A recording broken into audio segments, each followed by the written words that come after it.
everyone, it's Caitlin and welcome back to another video. If you're new here, I make simple and delicious vegan recipes, so make sure you subscribe to my channel to see all of my content. Today I am bringing you 4 delicious, easy, and budget-friendly, and also I believe pantry-friendly recipes. They're both delicious and wholesome, but the star of the show is my favorite bean, chickpeas, aka garbanzo beans. I just say chickpeas. I seriously think this is the most versatile bean. I think chickpeas can fit into almost every dish. I mean, like, we even have sweet dishes like chickpea cookie dough. They can be roasted, they can play in soups, stews, you can just eat them plain. They're delicious. They have a great texture that's actually pretty unique among beans. And I love how they're a great source of plant-based protein and fiber too. So today I am sharing 4 different recipes for you. I guarantee you're going to love at least one of them. All of them will be linked down below, but let me just walk you through all of them right now. First up, let's make some sheet pan garlic Dijon chickpea bowls. That sounds like a mouthful, and honestly, it sounds more complicated than it actually is. We're basically making a delicious sheet pan meal with crispy chickpeas. I love this recipe because it really all comes together in one bowl and one sheet pan. First, we're making a garlic Dijon marinade. You may recognize this from my garlic Dijon potatoes. It's actually exactly the same, but we're just adding different veggies and chickpeas.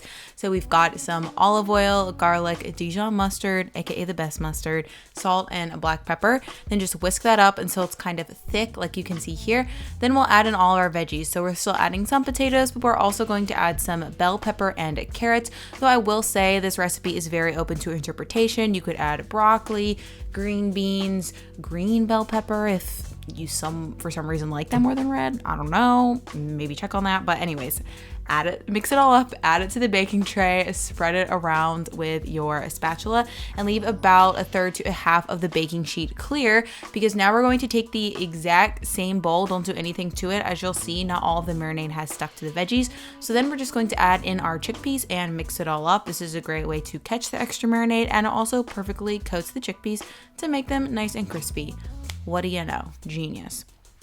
So again, put that on the rest of the baking sheet, spread it out so you have a little bit of space between the chickpeas, and then we're just going to bake that up. If you want to, you can make a kale salad to go with everything. Personally, I like it. I like how the greens add a nice element of freshness. We're using the same bowl and just basically adding the same ingredients. We've got olive oil, mustard, and we're just adding a little bit of lemon juice for acidity and some salt and pepper. And this is going to form the very simple dressing for our kale salad. So whisk all of that up and then just add in your chopped and de-stemmed kale and massage it. I've said it a million times, but I'll say it again. Make sure you're massaging your kale greens. Look how tender they get. It makes it so much easier to chew and digest and actually make your salads enjoyable. So once our veggies are cooked, you're just going to transfer the kale into serving bowls, top it off with your roasted veggies, and then add the chickpea croutons. I like them. Well, I guess they're not croutons, but you know, I was gonna say I like them because they're almost like croutons because they're crispy, but they pair well with the veggies as well as the salad. I like to top mine off with a little bit of fresh parsley and black pepper for that extra texture and a bite, and there you go. This recipe also works great for meal prep. Next up, we are entering our dump and bake era, starting with our chickpea and rice casserole. I am obsessed with dump and bake recipes because they're perfect for weeknight dinners. You just start by boiling some liquid on the stovetop and you throw a bunch of stuff in a pan. So for this recipe, it's a little bit creamy, a little bit savory. We've got some vegan imitation chicken broth, some coconut milk, and some nutritional yeast. Whisk all of that together until the nutritional yeast is dissolved, and then just cover and bring that to a boil and set it aside. In the meantime, we'll add all of our veggies to our casserole dish, starting with some chickpeas. We'll also add onion, celery, garlic, and diced mushrooms. This adds a ton of umami flavor. This recipe is kind of inspired by like a chicken creamy casserole. So it's like adding the cream of mushroom soup, but instead of that, we're making our own broth, adding mushrooms and adding chickpeas instead of chicken, you know. So as you can see, we're just gonna top it all off with some rice, mix that in a bit, but not too much. And and then pour the broth on top and just flatten it all out and make sure all of the rice is submerged. I don't like to mix the rice too much because then it all falls to the bottom.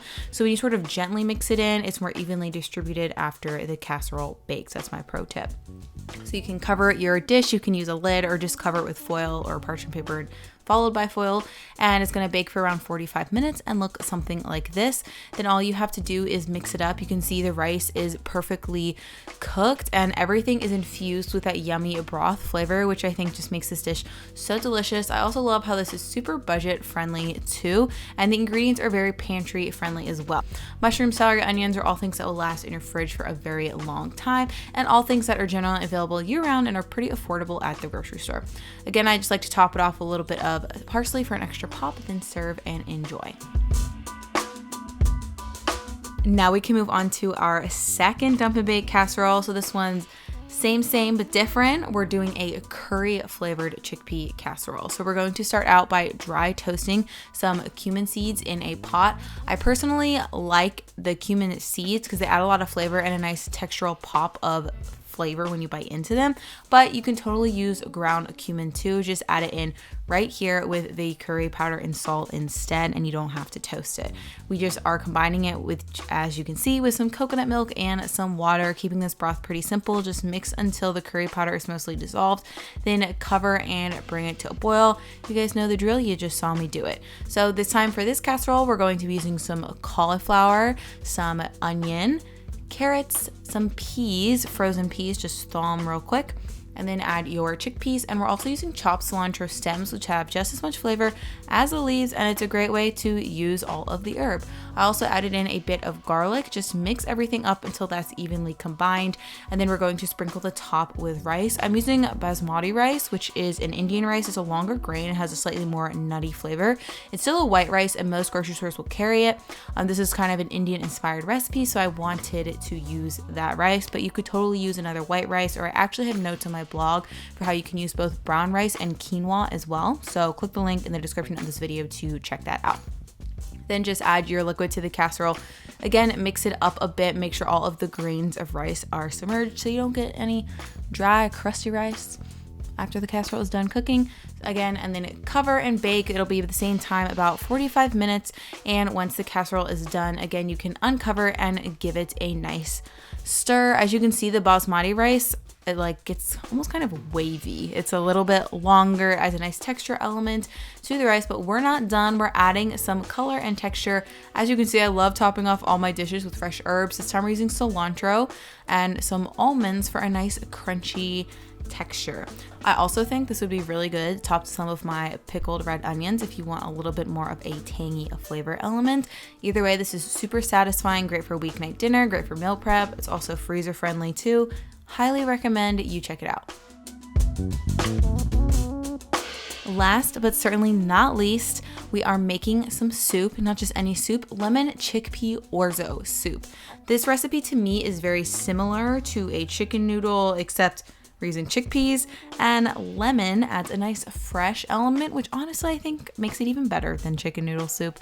We're going to start out with very classic soup base, warm some olive oil in a Dutch oven, and add your mirepoix, which is just a fancy French term for a mix of onion, celery, and carrots. Saute this for a few minutes until the flavors sort of combine. Then we'll add our spices. We've got garlic and Italian seasoning. Then just mix this up until the garlic is fragrant, and you can go ahead and add in some flour. Sprinkle this on top and mix it in. This is going to help thicken our soup and make it a little bit more creamy, but I have notes in the blog post for a gluten-free variation, so definitely check that out too if you don't want to use flour.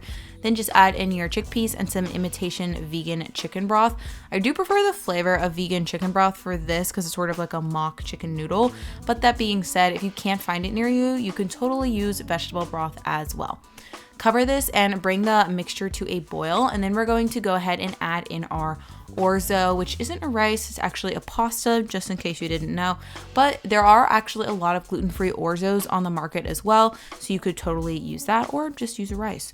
Simmer it until the orzo is cooked, and then we're going to finish it off with some lemon juice and some spinach to really add some greens and a pop of fresh flavor.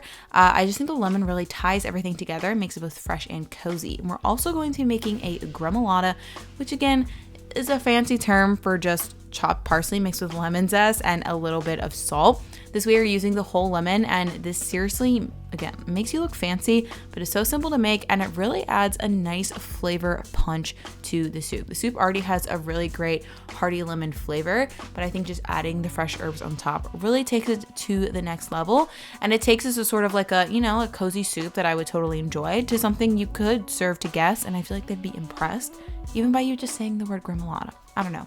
Maybe that's just me, but this is really delicious and you should try it. Alright guys, that's it for this video. Be sure to give this video a thumbs up, make sure you're subscribed if you're not already, and tell me in the comments what's your favorite way to prepare chickpeas. Is it one of these recipes that I just showed you?